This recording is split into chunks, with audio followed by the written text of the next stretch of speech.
Hello there everyone, and welcome to another slice of Prager FU, the series where I dissect and debunk the paid shill bullshittery of the laughable YouTube channel, which masquerades, rather poorly, as a university, PragerU.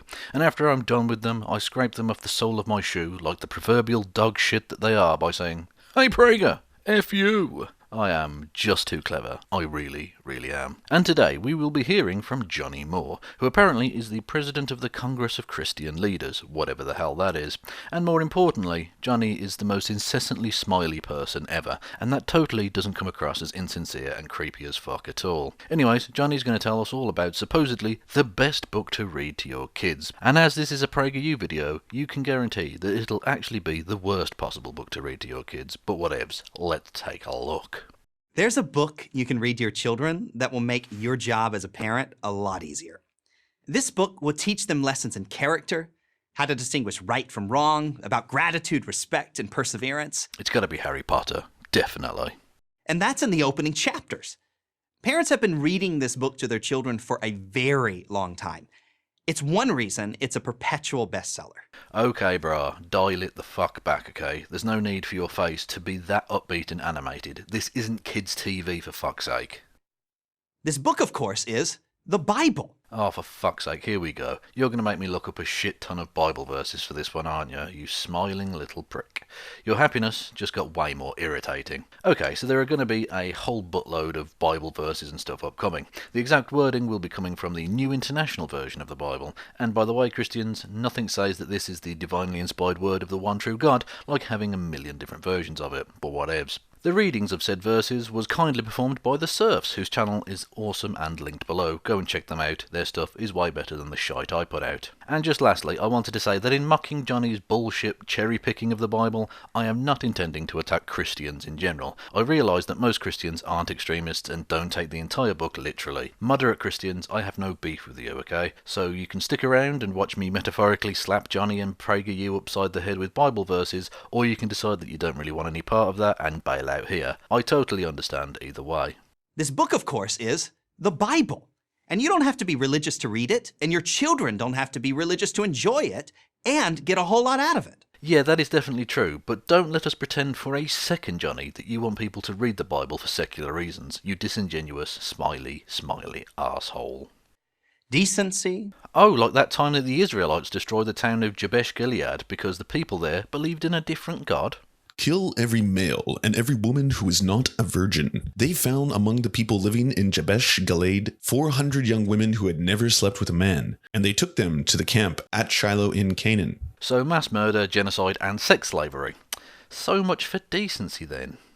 Kindness? Oh, like that totally appropriate punishment for unruly children. Anyone who curses their father or mother is to be put to death, because they have cursed their father or mother. Their blood will be on their head.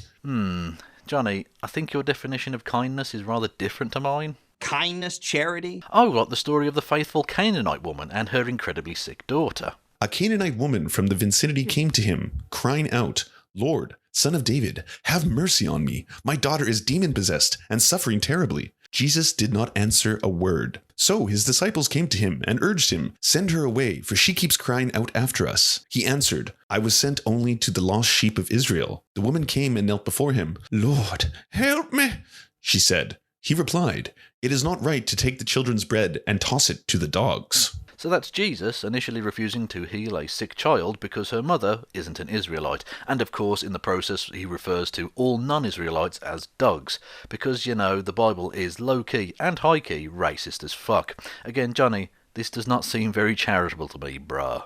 Selflessness? And God spoke all these words, "I am the Lord your God, who brought you out of Egypt, out of the land of slavery. You shall have no other gods before me. You shall not make for yourself an image in the form of anything in heaven above, or on earth beneath, or in the waters below. You shall not bow down to them or worship them, for I, the Lord, am your God, and am a jealous God, punishing the children for the sin of the parents to the third and fourth generations of those who hate me." If Yahweh himself cannot show selflessness, and he is supposed to be perfect for fuck's sake, then what chance have humans got? I mean, really, this is some weak sauce, Johnny. Come on now. Selflessness and sacrifice? Like when God orders Abraham to sacrifice his own son, and then Abraham is literally about to murder Isaac, his only child, and then God's all like, no, I was only testing you, bro, lol, JK. Oh, but I'm guessing that human sacrifice wasn't quite the sacrifice you were referring to. Consider the story of David and Goliath. 9 feet tall, clad in armor, Goliath is the most fearsome warrior of his day.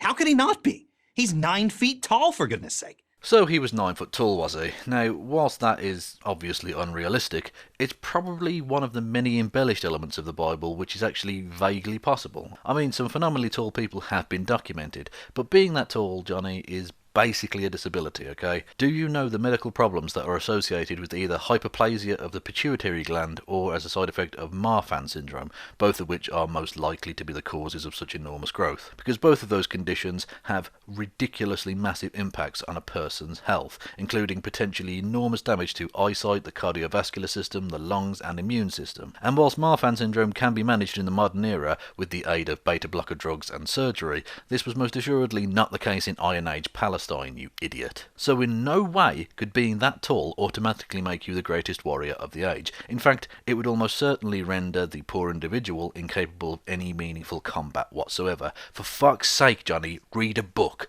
Well, a book other than the Bible, because clearly that book is full of shit. Who wants to go against a giant like that? No Israelite, that's for sure. Except for one, a skinny shepherd boy named David. This boy has 3 things going for him: courage, a slingshot, and faith that God is with him. The first 2 of those 3 things is useful. The third, however, is not, because everybody thinks that God is on their side before a war. When have you ever heard a general address his troops and say, "Listen up, men, I have spoken with the Lord God Almighty, the Rock of Ages, the Light, the Way, the Knower of all things that is to be known, the Divine Creator of everything"? And unfortunately he's with the French on this one, so we might as well pack up our shit and go home. Tally-ho, pip-pip. It's never fucking happened, okay? Every fucker thinks God is on their side, and then loads of them, from both sides, go and get fucking slaughtered. Yeah, he moves in mysterious ways indeed. So mysterious, in fact, it's almost like he isn't there at all and that human beings are just dumb, violent, hairless apes thrashing around on a speck of dust in the vast cosmos or something. As he strides out onto the battlefield to face Goliath in single combat, he holds the future of the Israelite nation, not to mention his own life, in his hands. And as we all know, after this heroic win for the Israelites, God never allowed harm to befall his chosen people ever again.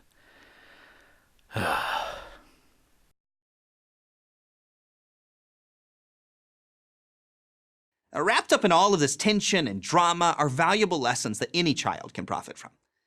David refuses to be intimidated by a bully. He's willing to act, to show resolve, even in the face of his own self-doubt. His actions paint a portrait of true heroism in the face of true danger. Isn't that the kind of strength we want our children to emulate? To be able to defend themselves and later their families and their country. And to cut the head off your enemy and hoist it high to parade in front of your people in a show of breathtaking and unnecessary savagery. Oh, you forgot to mention that part of the story, Johnny. It's almost like you're a propagandist dickhead who doesn't want to tell the truth about all the horrific shit that's in your book of ancient fables. How interesting. Or how about the story of the brothers, Cain and Abel? Abel, the shepherd, looks at his lot and he's filled with gratitude for his blessings. He offers as a gift to God the very best of his flock. Cain, the farmer, is selfish, unsatisfied with what he has, and he offers only a paltry gift of grain. When God favors Abel's present, Cain allows jealousy to overwhelm him. Johnny, how do you not see that this story makes God look like a monumentally petty prick? God speaks to Cain and tells him, "I know you're feeling angry, but you can overcome those feelings and master them." Cain doesn't listen, doesn't control his jealousy, and kills Abel. And you want parents to tell this story to kids? What the fuck is wrong with you? You see, little Timmy, there were once 2 brothers, and they had something of a disagreement. One of them got a little bit angry, and then caved his brother's fucking head in with a rock. Night-night, Timmy. Sweet dreams. Like, what the fuck is wrong with you, Johnny? Also, I just want to point out here that Johnny doesn't mention the fact that he beat his brother's head in with a rock. Just that he killed him, which is bad enough in of itself. But again, Johnny, if you just want to cut out the gruesome bits, that's really, really dishonest. When God asked Cain, "Where is Abel, your brother?" Cain lies and says, "I do not know." Why is God even asking the question? I mean, he already knows, right? He knows all things. Also, why didn't he just step in and stop him from killing his brother? And before anyone wants to step up with that whole, well, God doesn't want to interfere with the lives of man. We have free will and stuff. Derp-de-derp-de-derp. I will have to point out, right, that God here is literally talking to these men. He is favouring the sacrifice of one over the other. He is already directly interfering with the free will of man, and then just letting shit play out like, oh, he's just down there murdering his brother, lol. Like, legitimately, how do you not see how stupid this story is? And also, I think it's worth just pointing out here as a bit of extra context, that as there was only one family on the earth at this point, because, Cain and Abel were both the sons of Adam and Eve, the first people, supposedly, that both Cain and Abel and their siblings would have to have fucked either their sister/mother or brothers/father in order for the human race to continue. Now I ask you, Johnny, is mass incest really appropriate fare for children? Cain lies and says, "I do not know." And then, "Am I my brother's keeper?" Yes, should have been Cain's answer to his own question. We are responsible for ourselves, and we have an obligation to others. And I wonder, Johnny, how the mantra of being your brother's keeper sits with Prager's whole attitude of, why should I have to pay for the health care of the poor people? And I also want to know how you square your love of money and capitalism with the later stuff in the Bible about how, money is the root of all evil, and that it's easier for a camel to pass through the eye of a needle than for a rich man to enter the kingdom of heaven. Yeah, kind of seems like Jesus wouldn't really be too on board with the whole PragerU neoliberal capitalism wet dream fetish, to be honest, guys. We all have emotions and passions, but God has given us the tools to master those emotions. And master them we must if we are to live a productive and ethical life. Most important of all, life is a gift from God. We have no right to take it away from the innocent. So I presume that PragerU, therefore, are going to stop being warmongering scumbags. Because you know, Johnny, that most of the lives lost in America's recent imperialist wars that have been supported directly by PragerU and their intellectual acolytes have been innocent people that have been killed. Just ordinary citizens, slaughtered on the altar of Dennis Prager's neocon bloodlust. I really have to point out here, Prager, you are fantastically bad Christians, even by your own description of what a Christian should be. The stories of David and Goliath and Cain and Abel are only two examples of the many invaluable lessons the Bible offers to children. Think of a lesson, and there's a Bible story to teach it.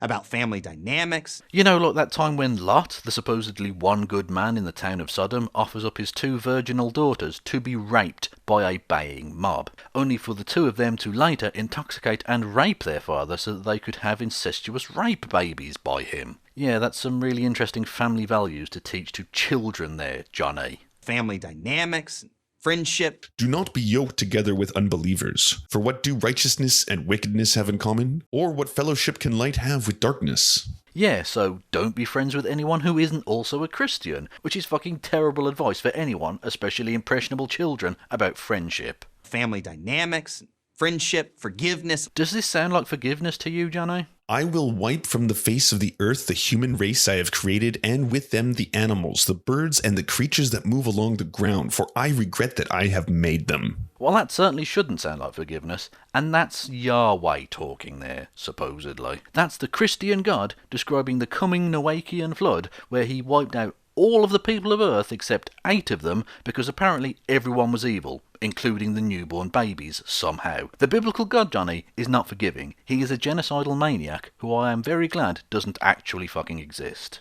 Forgiveness, leadership. Again, I'm just going to cite Noah's flood here, because if God couldn't lead the people of Earth in any other way but by global genocide, then looking for leadership tips from Pol Pot would literally be less bad than consulting Yahweh. Forgiveness, leadership, humility. God, the blessed and only ruler, the King of kings and Lord of lords, who alone is immortal and who lives in unapproachable light. Oh, Yahweh, why so much humility, O King of kings? Fuck off. About what is important and what is not. Yeah, like how in the Ten Commandments, God found space for the whole graven images bullshit, but not so much for the rape and slavery, both of which are literally permitted in the Bible. So yeah, his priorities differ from mine quite a lot, and frankly they differ quite a lot from any decent human being, Johnny, so maybe just shut the fuck up. The Bible also teaches children, more effectively than any book ever, that they are not the center of the universe. Yeah, it kind of does teach children that they're not the centre of the universe, but instead that they are innately sinful, broken, evil garbage who can only be salvaged by submitting completely to a petty, vindictive, capricious, all-powerful celestial dictator. Please do tell me again how that's a morally good proposition, because I'm really struggling to see here how that isn't child abuse. Children who internalize this lesson are much more likely to be kinder and more mindful of how they behave than those who do not. Johnny, have you ever met fundamentalist Christians? Because nobody who ever has could say what you just said with a straight face. But then again, you're getting paid to shill, not tell the truth. My, and here was me thinking that not bearing false witness was one of those 10 commandments that you Christians were supposed to follow. Oh yeah, it fucking is. Kind of seems like you're calling out Yahweh on this one. Bold move, because he really doesn't like that kind of shit. Well, Johnny, I do hope you enjoy eternal fiery pits of torment, you smiley prick. As Lincoln suggests, the Bible is the moral foundation on which Western civilization is built. Are you just taking the piss now? Because you must be aware, having read the Bible, that the Roman Empire existed before Christianity. Because, you know, it was the Romans that were already there that killed Jesus, not the Jews. I know you tried to pin that on them, which led to a lot of, anti-Semitic slaughter through the centuries, so well done on that one, you fucking evil pricks. Again, not the moderate Christians, the people who run Christianity. Anyway, that was an aside. Right, the Roman Empire were already there, they already existed, they predated both Christianity and the Bible. And chronologically, therefore, the ancient Greek civilization existed before them, so they were around before Christianity and the Bible, and it is therefore ancient Greece and Rome which are the actual bedrock of Western civilization. Christianity was merely a parasitical mythology which attached itself to the scrotum of that civilization and has been sucking blood from it ever since. So don't you fucking dare claim that Christianity was the basis of Western civilization, you lying bastard. Everyone from Shakespeare to Dickens to Franklin Roosevelt made great use of Bible stories to communicate their themes. We're losing that connection, and that is a terrible shame and a profound cultural loss. If you don't have some biblical literacy, you can't fully appreciate the powerful words of Martin Luther King, for example. Only if you know the story of Moses can you fully appreciate King's poetic vision of having seen the promised land. And on this one point, I will have to kind of agree with Johnny. The Bible has been used by many people, including those cited, as a basis for powerful public oratory and writing, and that understanding the Bible gives you a greater understanding of those people's work. And if only Johnny had made that cultural case for biblical understanding, this might not have been such a bad video. But instead, it was mostly cherry-picking bullshit from the Bible with a good cultural point tacked on at the end, which is exactly the kind of shoddy propaganda that we've all come to expect from Prager. Our goal should be to get back to that kind of biblical literacy. And it starts with our children. Your children. Read them a Bible story tonight. An explicit call for indoctrinating your children into Christianity. Well, you have to give it to them. They were at least honest about it for once. And it starts with our children. Your children. And that's basically it, except for a bit of Dennis Prager shilling for a Christian university, which is presumably one of the good ones, which hasn't fallen to the evil powers of the Sorosian cultural Marxisms. But anyways, what did we learn from this video? Well, not a lot that we didn't already know.